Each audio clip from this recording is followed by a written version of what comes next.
ثم أفيضوا من حيث أفاض الناس واستغفروا الله إن الله غفور رحيم فإذا قضيتم مناسككم فاذكروا الله كذكركم آباءكم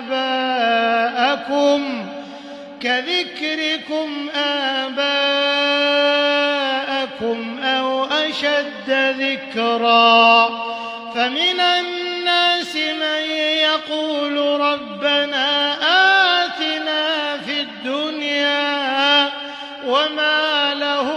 في الآخرة من خلاق ومنهم من يقول ربنا آتنا في الدنيا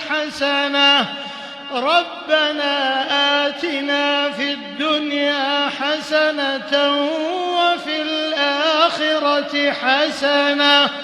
وفي الآخرة حسنة وقنا عذاب